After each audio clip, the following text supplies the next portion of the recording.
Nós estamos aqui numa manifestação pacífica, aparentemente pacífica, onde eles estão defendendo os direitos de pessoas com deficiência. Vamos acompanhar agora, nesse momento, essa manifestação.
de hoje?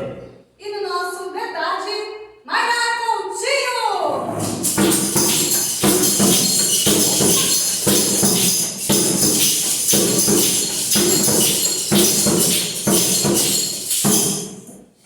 Muito obrigada, Chiquinho, muito obrigada, Natan.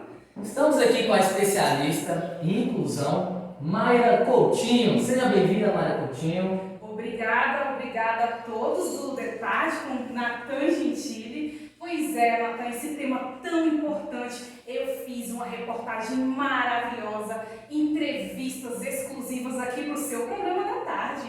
Você sabia que eu entrevistei uma diretora da creche OAPNB? Nossa, Exatamente, fiz uma matéria exclusiva com uma especialista maravilhosa que vai dar todos os detalhes sobre a inclusão, esse assunto tão importante. E o material tá aqui? Tá, sim. Então, roda o VT aí pra gente.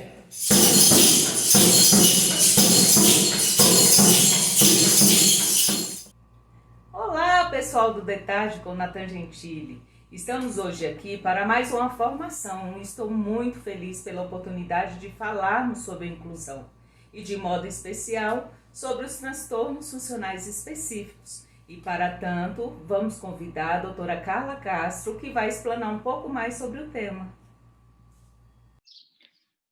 Olá, meu nome é Carla Castro e fui gentilmente convidada para estar falando um pouquinho sobre os transtornos funcionais específicos do desenvolvimento ou do neurodesenvolvimento na educação infantil. É um grande prazer estar com vocês. Bom, como será falar dos transtornos funcionais do desenvolvimento, os transtornos funcionais específicos e a educação infantil, sendo a educação infantil compreendida na mais tenra idade, ou seja, englobando a primeira e a segunda infância. A primeira coisa que a gente tem que dar uma olhadinha é a questão da legislação. Desde 1996, a nossa legislação prevê um atendimento educacional especializado para aquelas crianças que apresentam transtornos globais, deficiências e altas habilidades ou superdotação. Nesse sentido, as adequações curriculares publicadas pelo MEC em 1998 dá ao espaço escolar formas, possibilidades de acesso e de manejo do conteúdo, do currículo e do objetivo para melhor atender a essa clientela. Em 2001, nas Diretrizes Nacionais da Educação Especial para a Educação Básica, essa forma de pensar se consolida. Começamos a falar de inclusão, de atendimentos multidisciplinares e interdisciplinares. Foi em 2006 aprovado os direitos das pessoas com deficiência e, em 2015, a Lei Brasileira de Inclusão. Durante todo esse período, muito temos aprendido, muito temos ressignificado, e a escola, com todas as suas dificuldades, mas também com todas as suas conquistas e garras, tem conseguido um trabalho exemplar com essa clientela. Eu gostaria de chamar a atenção para a nossa última resolução do Distrito Federal, a de 28/3/2017, onde organiza a educação especial junto ao sistema de ensino do Distrito Federal.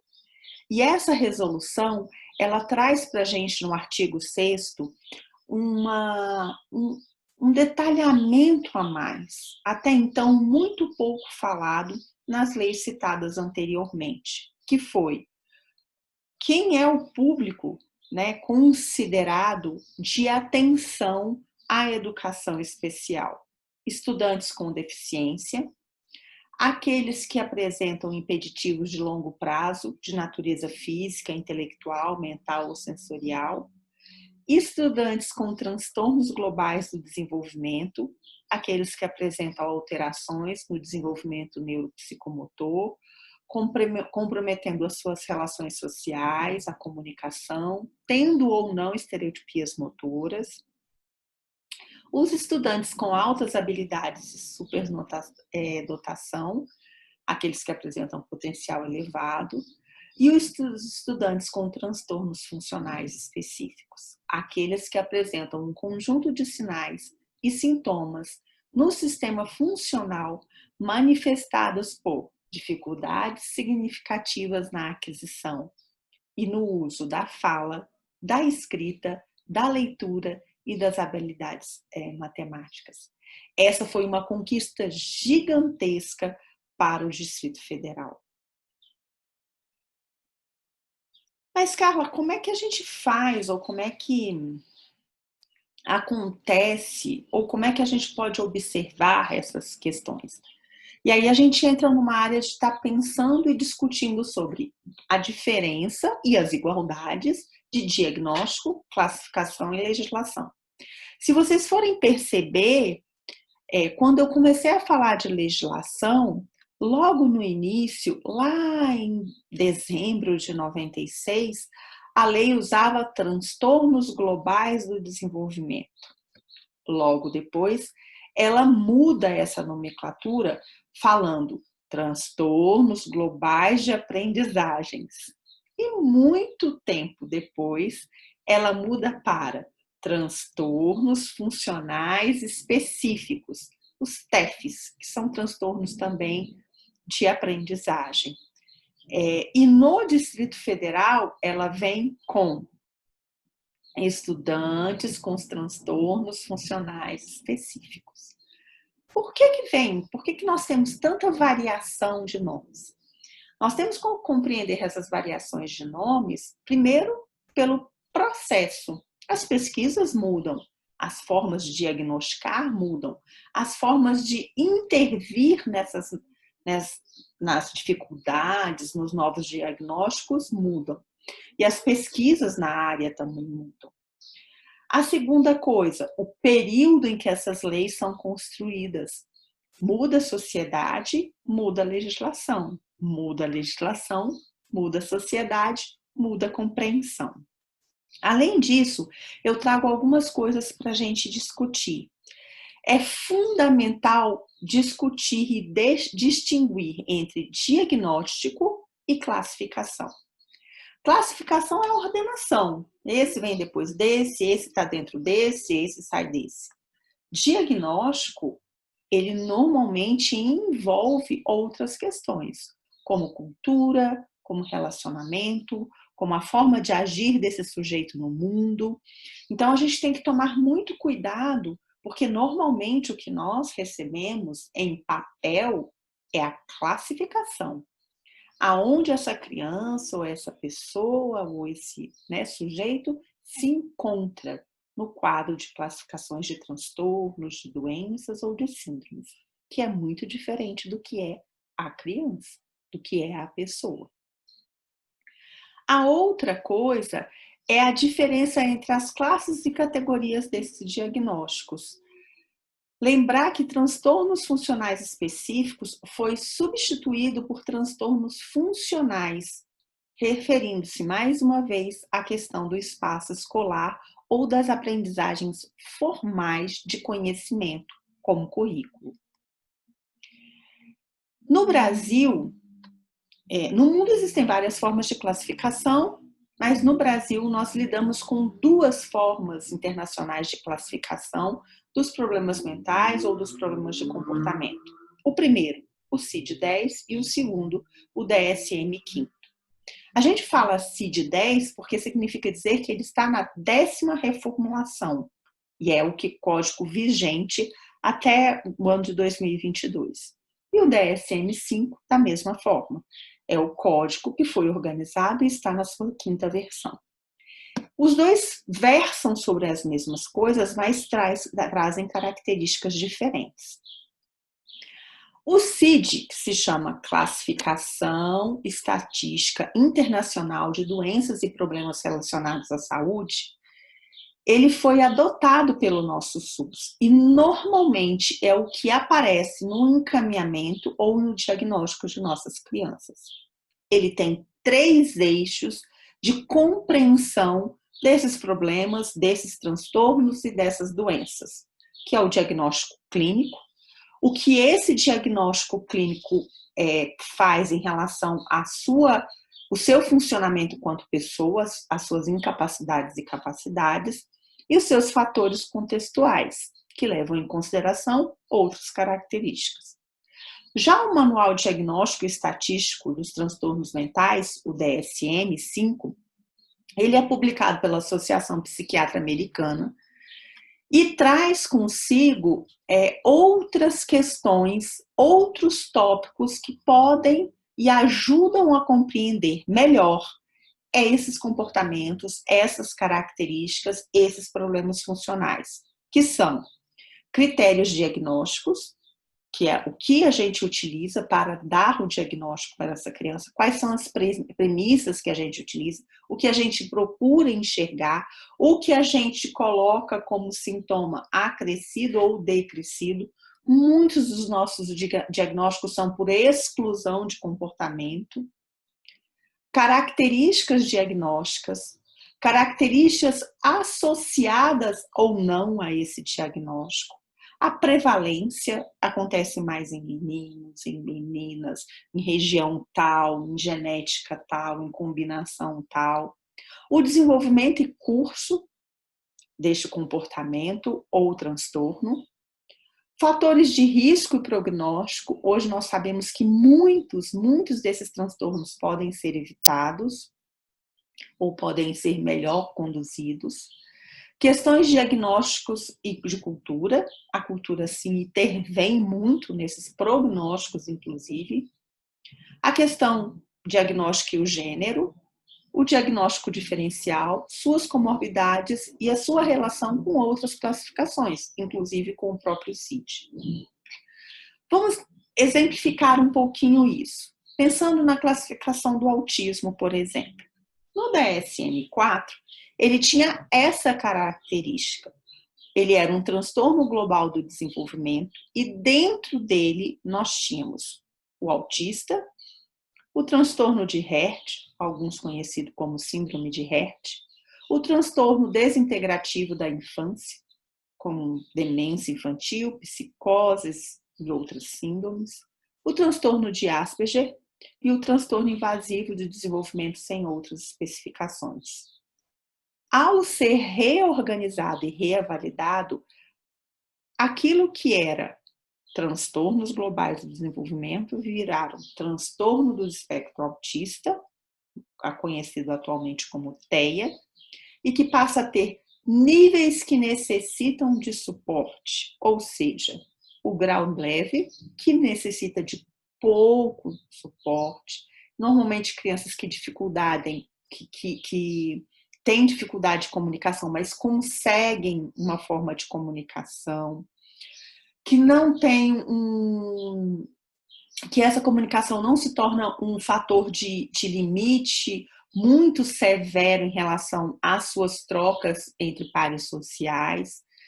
Tem alguns problemas de organização e planejamento que impedem a sua independência, mas são bem mais autônomos. Se a gente traduzisse isso aqui para o antigo DSM-4, a gente provavelmente encontraria o transtorno de Asperger. E por aí vai. Nós temos o grau moderado, que necessita de um pouco mais de suporte, e o grau severo, que necessita de muito suporte. E normalmente traz consigo esse diagnóstico, com este nível, outras comorbidades associativas.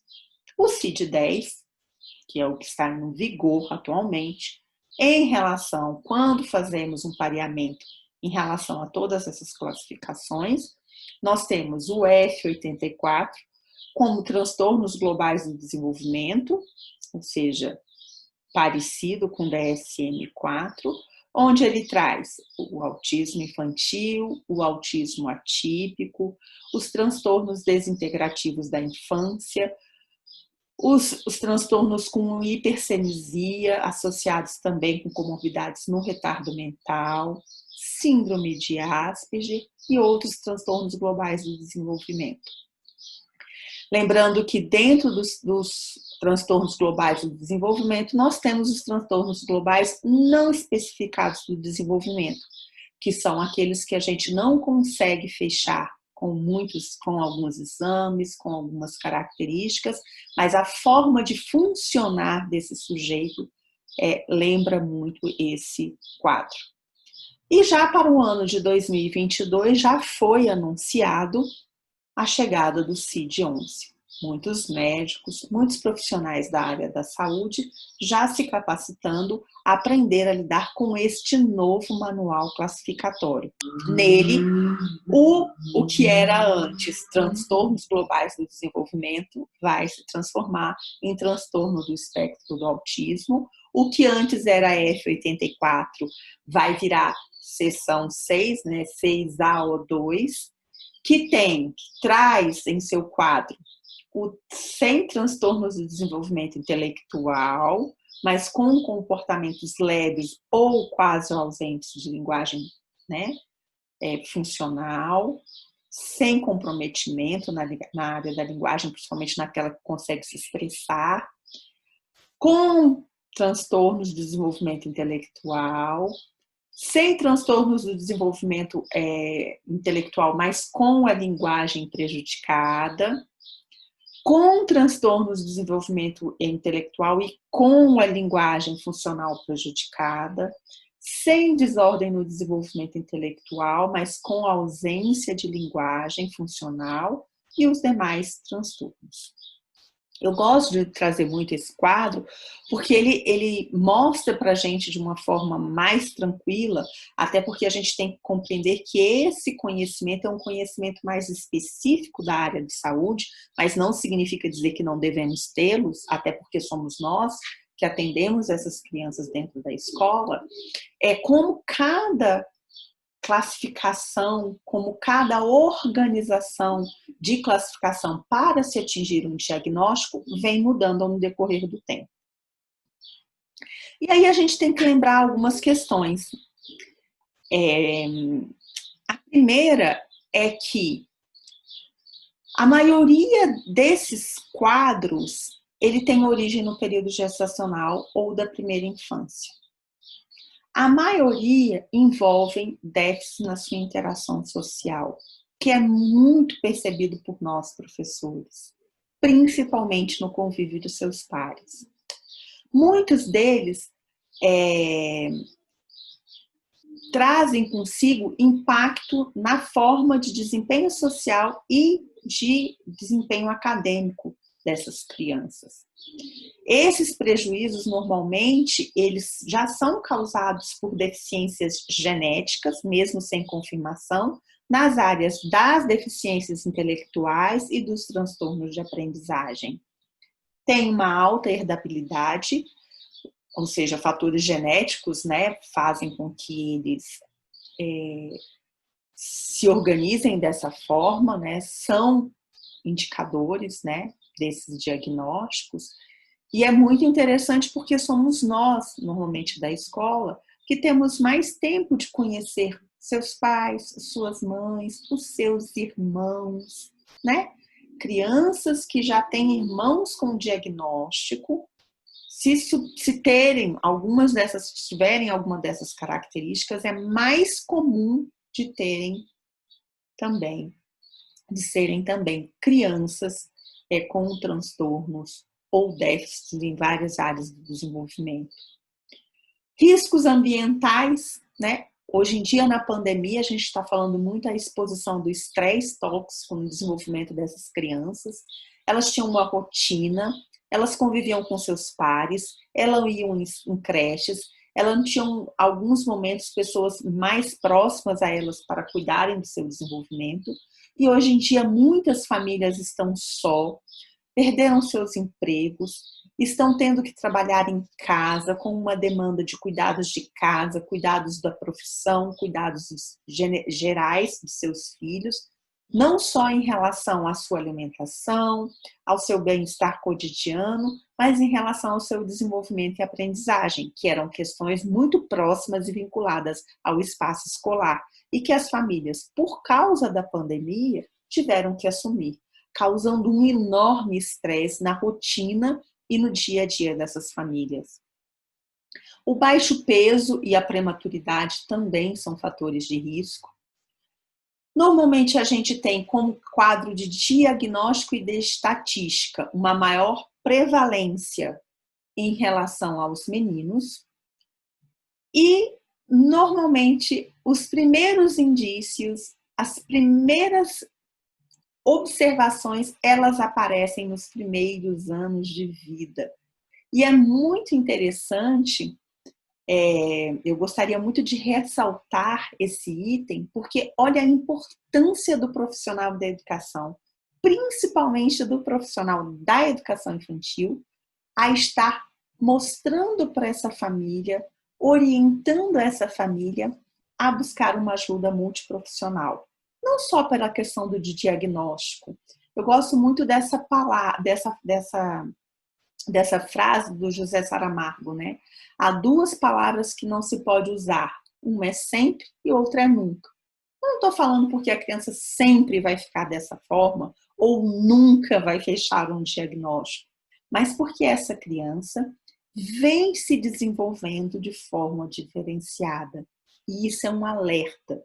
E hoje em dia, os conhecimentos da neurociência, as formas de intervenção precoce nos mostram que essas crianças, ao serem diagnosticadas e ao serem submetidas por um aporte de tecnologia, de trabalho sistematizado precocemente, garante melhor qualidade de vida para elas.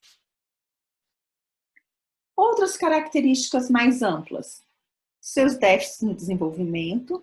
Então, aquela criança que está na sala da creche, né, lá no maternalzinho, todo mundo está andando, ela continua se engatinhando, ou ela continua se arrastando. É aquela no maternalzinho 2, todo mundo fala água, todo mundo fala mamãe, papai, titia, dá, não, pofchô, titia. E aquela criança mais calada, mais muda, que não gosta de brincar com outras crianças. Todos esses são déficits de desenvolvimento. E sobre isso, nós podemos marcar um outro encontro para a gente estar conversando. O que é uma escala do desenvolvimento? O que é um marco do desenvolvimento? Por qual é a sua importância? Os prejuízos no funcionamento pessoal, social, acadêmico, e aí no futuro, se ele não vai sendo trabalhado nessa área profissional também desse sujeito, né? As limitações específicas na aprendizagem e nos controles das funções executivas. É muito comum a gente chegar na creche, é muito comum a gente chegar na escola de educação infantil e a professora, a primeira coisa que fala pra gente é: Carla, quando ele chora muito. É difícil ele recuperar a calma.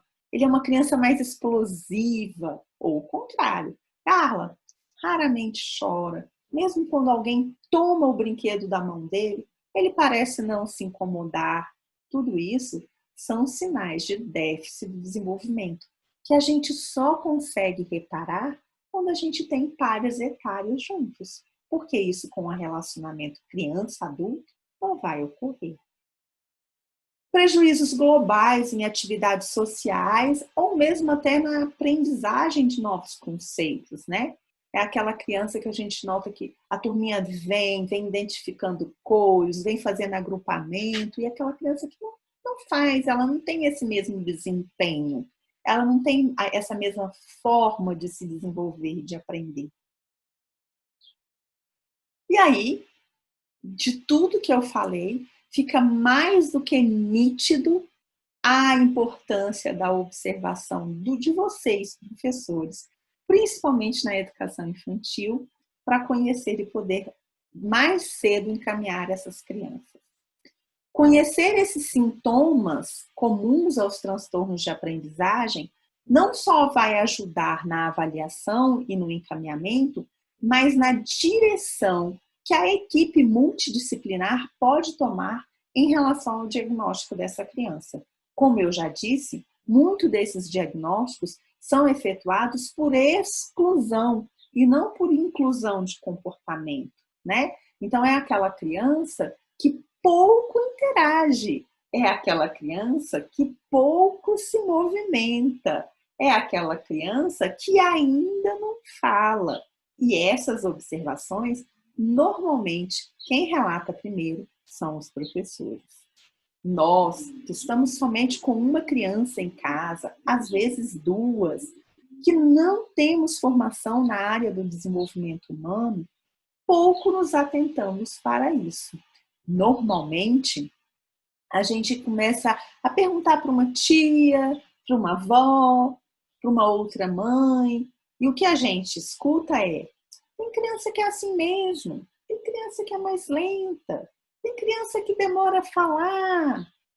É você, professor, que vai nos ajudar a ter o diagnóstico e o encaminhamento dessa criança mais cedo.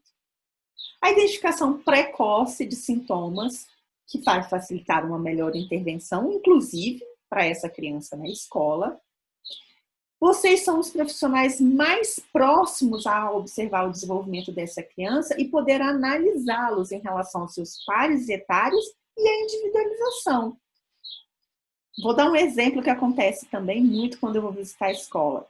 Carla, ele é mais calado, mas ele fala. Quando ele quer, ele fala. Ou seja, ela conseguiu fazer uma pareação com seus pares etários, mas individualizou aquele comportamento naquela criança, colocando ele num padrão de processo seu de desenvolvimento. E, principalmente, comparar o desempenho dessa criança nas áreas de aprendizado na imersão da mesma proposta de ensino.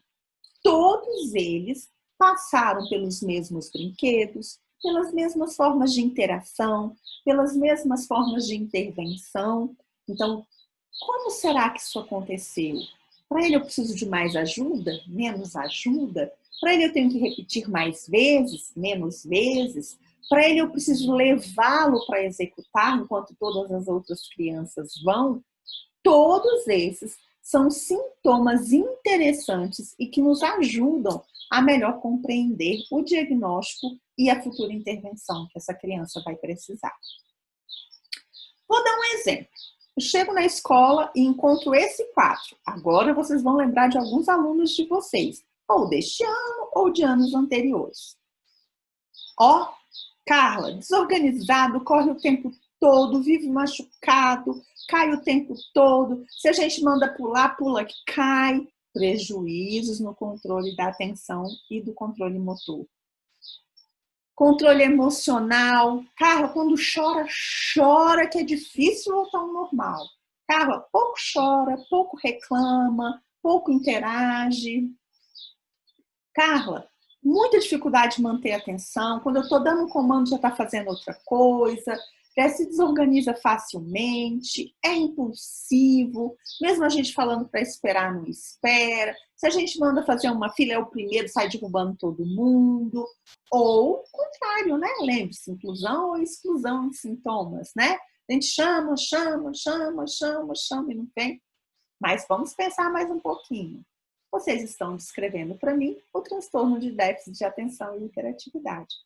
Junto com eles, compete normalmente a equipe da área da saúde, da área médica, também verificar prejuízos na maturação do desenvolvimento do córtex pré-frontal, normalmente é a neuropsicóloga que verifica isso e o neuro.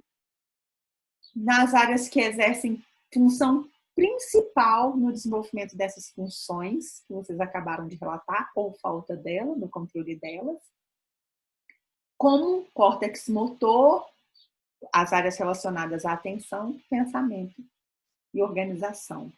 Tá vendo quanto o professor pode ajudar na indicação e na orientação melhor desse processo? Vou dar outro exemplo. Eu coloquei para vocês aqui, né, um demonstrativo de como funciona o cérebro normal em descanso, o cérebro do TH, tá vendo? Normalmente sempre mais ativado. E ele funciona mesmo. Vamos pensar de novo. Carla é uma criança que fala muito pouco, não gosta de interagir com outras crianças, gosta muito de brincar só, até na rodinha ele procura ficar longe, ele não se comunica muito bem, ele às vezes aponta ou carrega o nosso dedo para mostrar, ele ainda não falou as primeiras palavrinhas. Normalmente, eu percebo isso, né?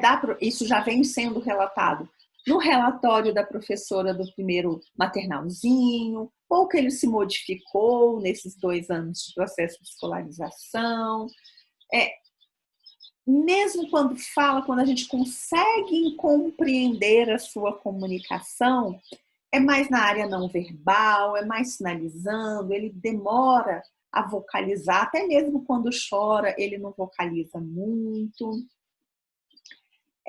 Ele gosta de algumas coisas, de alguns brinquedos, e sempre busca esses mesmos brinquedos diariamente, mesmo a gente guardando esses brinquedos, fazendo rodízio na sala de aula de brinquedos, ele reclama, ele pede até a gente integrar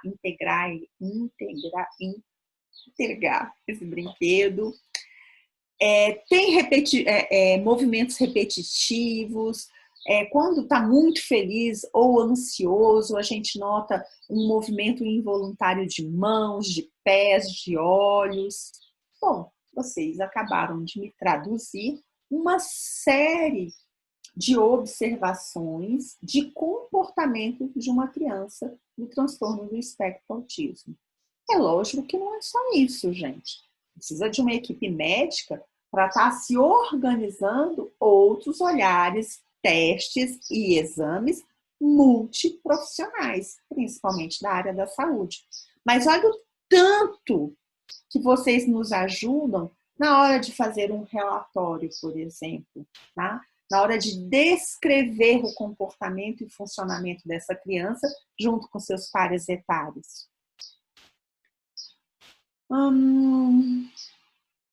Vamos começar, então, agora a pensar nos transtornos específicos das aprendizagens. Normalmente, os transtornos de aprendizagem podem ser definidos como dificuldades mais persistentes em uma habilidade acadêmica ou várias, né? Normalmente, se prevê, se organiza melhor, ou a gente consegue perceber melhor na área da leitura, da escrita e da matemática. Normalmente aparece durante o período de escolarização formal, ou seja, que tem demanda de conteúdo, né, tem demanda de memória. É aquela criança que com 4, 5 anos, está todo mundo fazendo suas garatujas, está todo mundo fazendo suas aspirais, está todo mundo fazendo seus desenhos, né, aranhas, com braços, né, com um círculo com aranhas, e é aquela criança que ainda não saiu nem do primeiro nível da garatuja. É aquela criança que tem pouco interesse pelas atividades de mesa. É aquela criança que não percebe que ela pode nem copiar os traços, né? Enquanto tem muitas crianças já fazendo as suas primeiras letrinhas do nome, do prenome, ela não se interessa. Essas normalmente são crianças que deixam o professor mais curioso sobre seus processos de aprendizagem, né? Essas dificuldades, gente, não podem ser explicadas por outros fatores do desenvolvimento, como deficiências sensoriais ou intelectuais. Então, uma criança que fecha o diagnóstico de transtornos funcionais ou transtornos específicos de aprendizagem não tem comorbidade na área das deficiências. Se elas se desenvolverem com comorbidades nessa área, elas passam a ser dessa outra classificação, dessa outra categoria. Por se tratarem de dificuldades acadêmicas, normalmente, tanto a avaliação quanto a intervenção, tanto quanto a primeira dica, quanto a questão da intervenção, normalmente partem da escola. Porque é o professor que começa, lembra quando eu falei, a fazer o pareamento do desenvolvimento dessa criança com os seus demais grupos etários, percebe que mesmo ela mudando de formas de aprendizagem, mesmo ela dando outros apoios a uma criança que tem mais demora de aprender esse conteúdo. Uma coisa que para a família é muito difícil perceber, porque quando ela vai ensinar o dever de casa, ou quando ela vai ajudar a fazer o dever de casa, não foi ela que ensinou aquele conteúdo para aquela criança, né? E muitas vezes esse dever de casa, ele é feito até numa forma, né, de memorização de conteúdo, ele já foi explicado em sala, é uma atividade de memorização que ela já foi feita e refeita outras vezes, então isso não aparece para a família. Olha a importância de vocês nesse processo. E aí eu vou descrever um pouquinho mais. Dificuldades de leitura, nós temos 3 principais dificuldades, né? A de leitura, a de escrita e a de matemática. Vou descrever um pouquinho de cada uma delas. Na de leitura, normalmente aparece no início da alfabetização. É uma criança que demora a compreender rimas, é uma criança que não compreende muito essas brincadeiras, né? Bolo e bola, o que tem de igual, o que tem de diferente, né?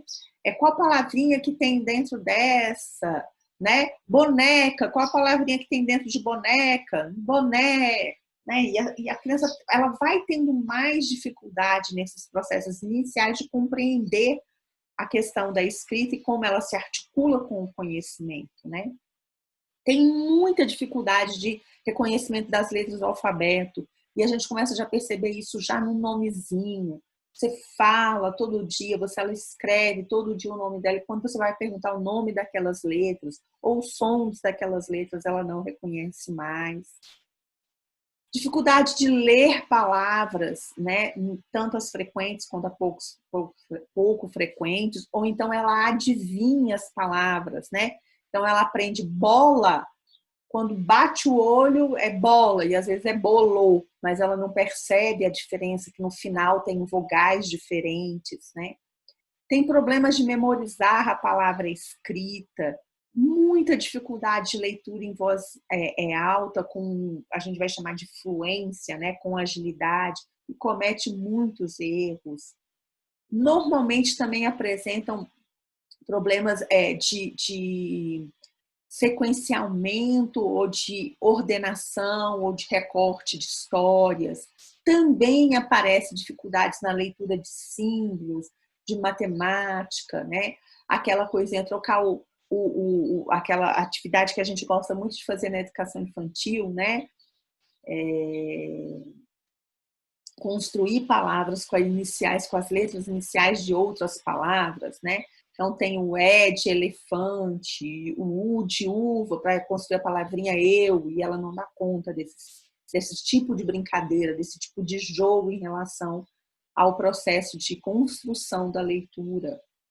Muita dificuldade em compreender inferências, né? Então, uma criança que demora a compreender charada, demora a compreender piada, no que é, demora a compreender parlendas, dificuldade em organizar o que ela quer dizer de forma verbal. Uma criança que você pergunta, o que você fez ontem? Não lembra. Uma criança que você nota que quando o pai e a mãe vão buscar na porta da escola e a mãe ou o pai pergunta, o que você fez hoje? Ele brincou. Enquanto todas as crianças falam, fizemos dever, corremos, fizemos uma atividade de montar. Ele, né, é rápido, resumido, é sintético nas suas informações. Na dificuldade da escrita, normalmente a letra é irreconhecível. Normalmente ele não compreende como funciona a estrutura da folha, aquilo que tem que ser em cima da linha, embaixo da linha, de um lado, do outro.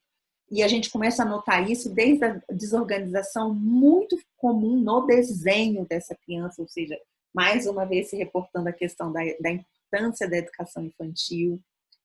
Tem uma dificuldade incrível na motricidade fina. É aquela criança que quando a gente faz o treino de punção, quando a gente faz o treino de enfiagem, quando a gente faz, né, a exploração de tinta, a exploração de materiais e texturas, é uma criança que apresenta mais dificuldade.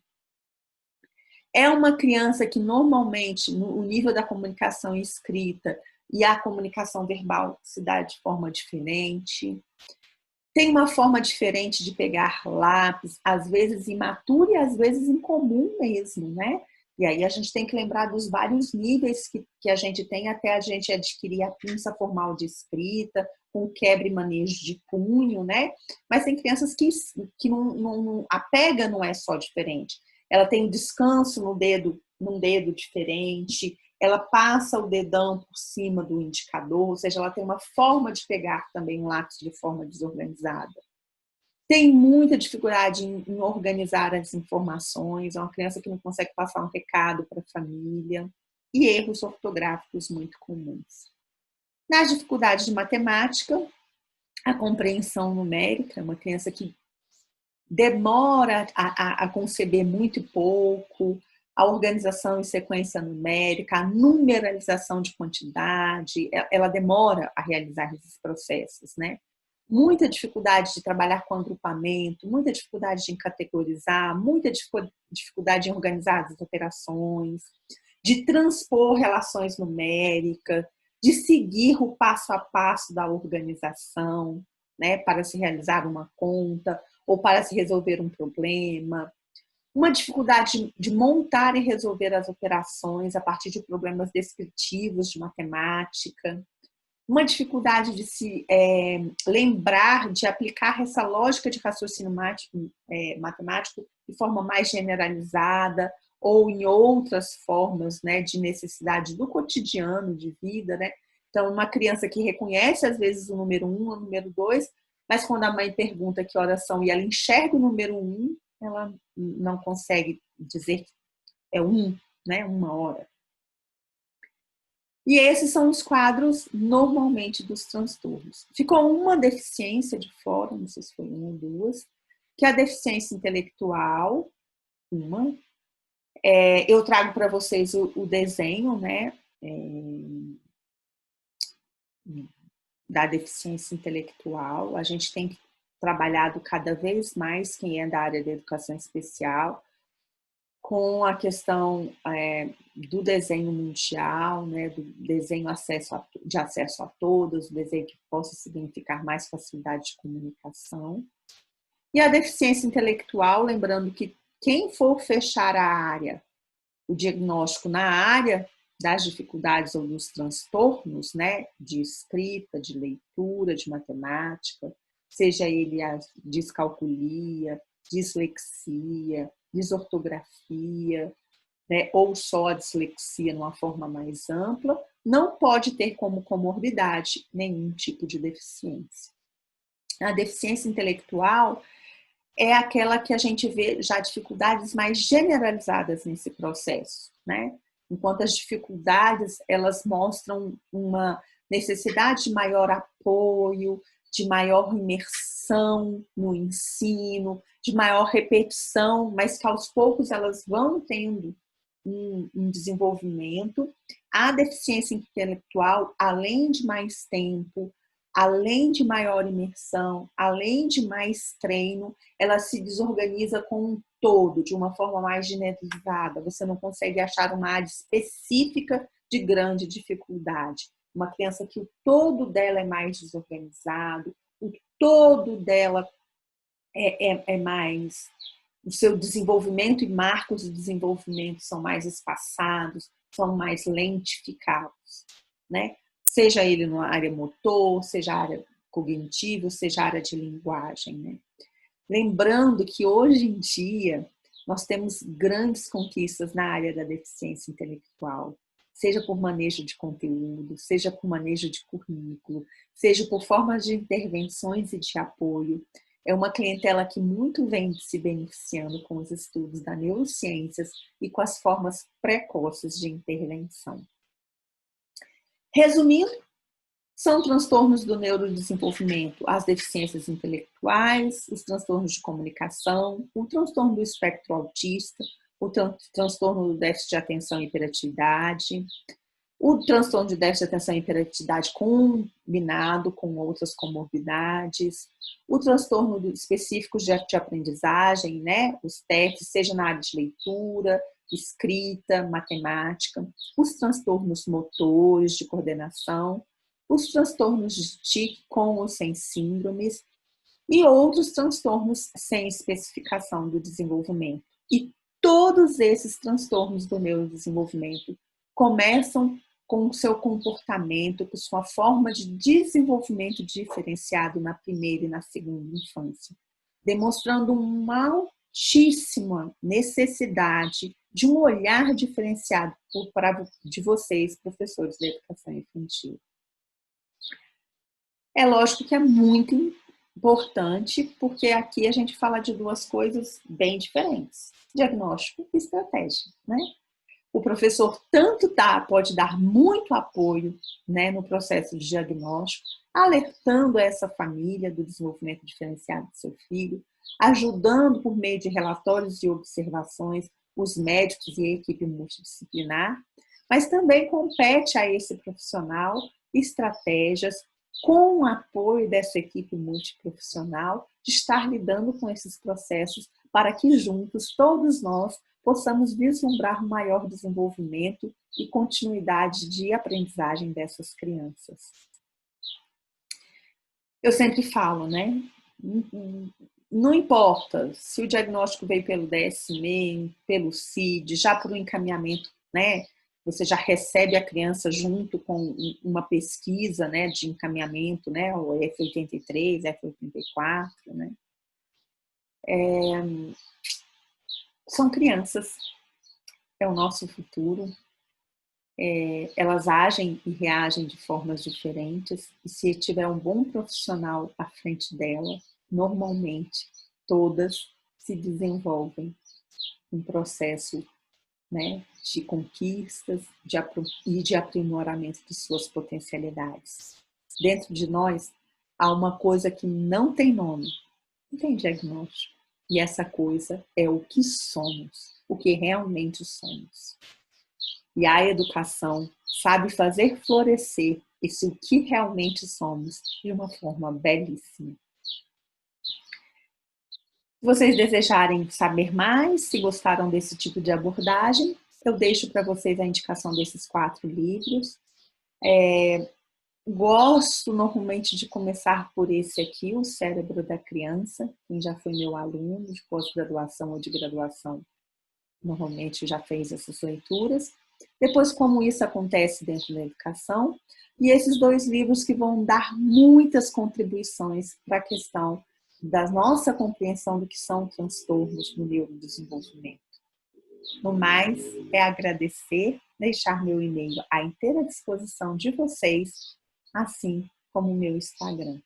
Foi um prazer enorme, mesmo longe de vocês, mesmo, né, na pandemia, poder estar contribuindo com vocês de alguma forma para a gente estar se desenvolvendo, estar crescendo e estar aprendendo muito mais. Meu grande abraço, forte beijo. Tchau, tchau. Se Deus quiser, até uma próxima vez, de preferência pessoalmente. No Brasil, cerca de 45 milhões de pessoas têm algum tipo de deficiência, o equivalente a 23,9% da população geral. Apenas 26% das escolas públicas são acessíveis a pessoas com deficiência. 30% da população dos brasileiros com algum tipo de deficiência são analfabetos. Apenas 403 mil estão empregados, o que corresponde a menos de 1% dos 45 milhões de pessoas com deficiência no país. Quando eu aceito a língua de outra pessoa, eu aceito a pessoa. Quando eu rejeito a língua, eu rejeito a pessoa, porque a língua faz parte de nós.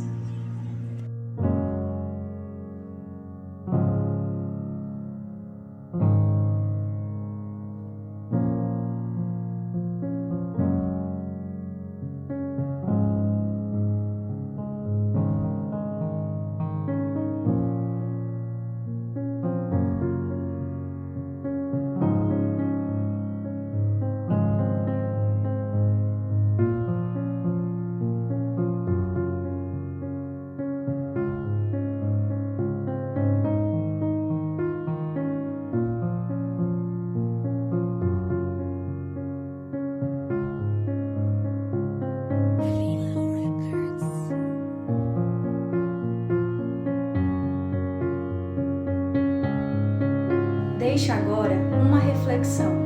O que você tem feito para incluir?